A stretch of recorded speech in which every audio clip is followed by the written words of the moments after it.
चलिए अभी environmental chemistry में नेक्स्ट वाला जो सेक्शन है ना, that is what that green chemistry. ठीक है, तो इसमें हम कौन सी चीज़ बोलते हैं कि जैसे पता ही है हमको कि लेट 20th सेंचुरी में इंडिया ने क्या कर लिया था, फूड में सेल्फ सफिशिएंसी गेन कर ली थी।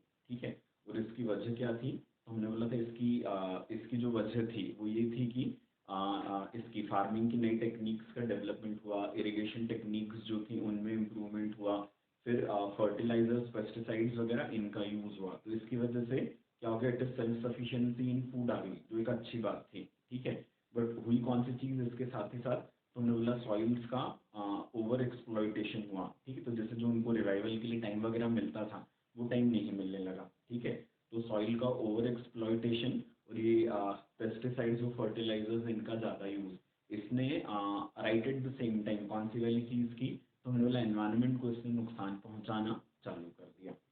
ठीक है, तो अब फिर क्या तरीका हो सकता था, तो हम सोचें कि या तो इनको रोक दें, बट यदि हम रोक देते हैं मतलब इन सारी चीज़ों का यूज़ यदि रोक दिया जाता है तो फिर क्या बोलेंगे हम, डेवलपमेंट रुक जाएगा। ठीक है, तो हमको एक ऐसा तरीका डेवलप करना था जो क्या करे, तो हम बोलेंगे कि जिससे कौन सी चीज़ हो जाए, तो हम बोलेंगे हमारा डेवलपमेंट भी ना रुके और एनवायरनमेंट को नुकसान भी ना हो। ठीक है, तो ग्रीन केमिस्ट्री जो है ये इसका सोल्यूशन है बेसिकली। ठीक है, तो ग्रीन केमिस्ट्री मतलब है क्या, तो बोलेंगे दैट इज अ सोल्यूशन जो डेवलपमेंटल एक्टिविटीज को भी नहीं रोक पाएगा और क्या हो जाएगा, एनवायरनमेंट को भी नुकसान नहीं होने देगा। ठीक है, तो ग्रीन केमिस्ट्री बेसिकली क्या है, तो हम बोलेंगे it is way of thinking. ठीक है, एक सोचने का तरीका है जिससे जिससे क्या हो जाए कि जो हमारे एग्जिस्टिंग नॉलेज है उसको यूज कर लें हम, और जो प्रिंसिपल्स ऑफ केमिस्ट्री हैं और जो दूसरे साइंसेस के प्रिंसिपल्स हैं इनको हम इस तरीके से यूज करें कि क्या हो जाए, डेवलपमेंटल एक्टिविटीज भी न रुकें और एनवायरनमेंट के ऊपर भी मिनिमम से मिनिमम असर हो।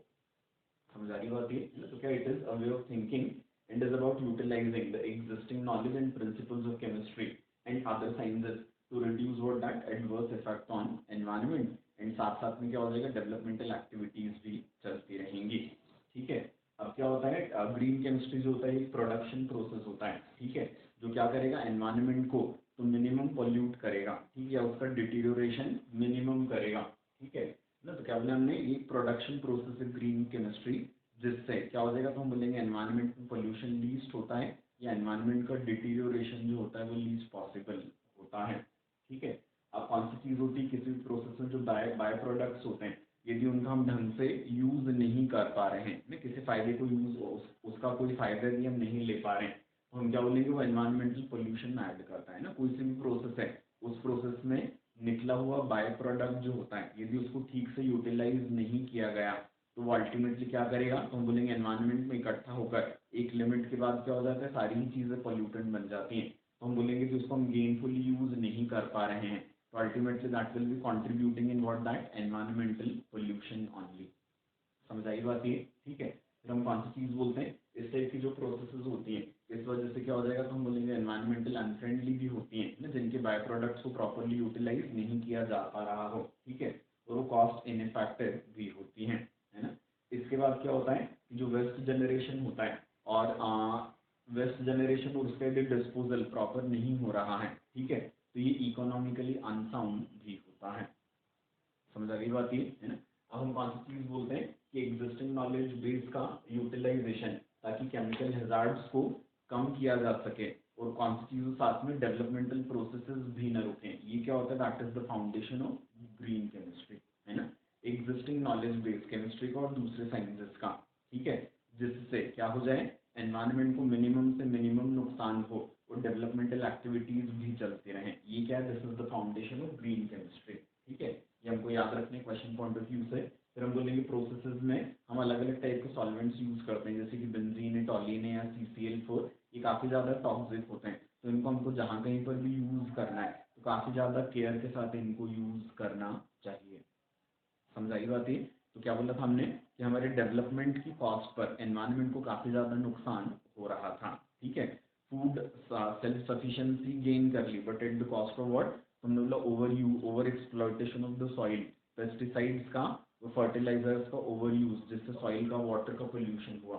ठीक है, तो हमने क्या बोला कि इन चीज़ों को यदि हमको कम करना है तो हमको एक थिंकिंग बदलनी पड़ेगी।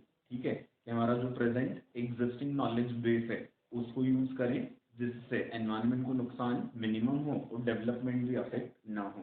ठीक है, ये क्या होता है, तो हमने बोला this is the foundation of green chemistry. समझ आ गई बात ये? ठीक है, अब आगे हम कौन सी चीज़ बोलेंगे कि कोई सी भी केमिकल रिएक्शन यदि हमको करवानी है तो उसमें क्या क्या चीज़ें होती हैं, तो हम बोलेंगे रिएक्टेंट्स होंगे उसमें। ठीक है, एक मीडियम होगा या सॉल्वेंट होगा जिसमें रिएक्शन होती है, अटेकिंग रिएजेंट होगा।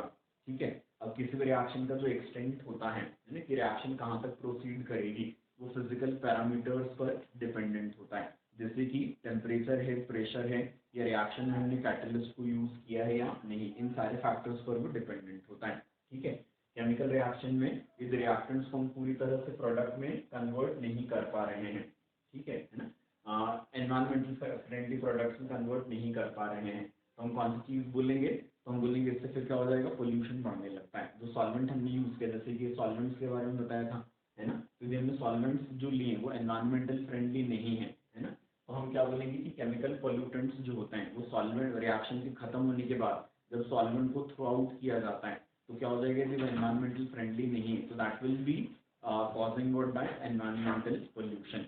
ठीक है, रिएक्टेंट इस टाइप का था कि वो पूरी तरह से प्रोडक्ट में कन्वर्ट नहीं हुआ, तो फिर से क्या प्रॉब्लम होगी, तो हम बोलेंगे रिएक्टेंट पूरी तरह से प्रोडक्ट में कन्वर्ट नहीं हुआ तो फिर वो जो अनयूज्ड रिएक्टेंट रह जाएगा, यदि वो एनवायरमेंटल फ्रेंडली नहीं है तो फिर से वो क्या करेगा, तो हम बोलेंगे that will be leading to environmental pollution.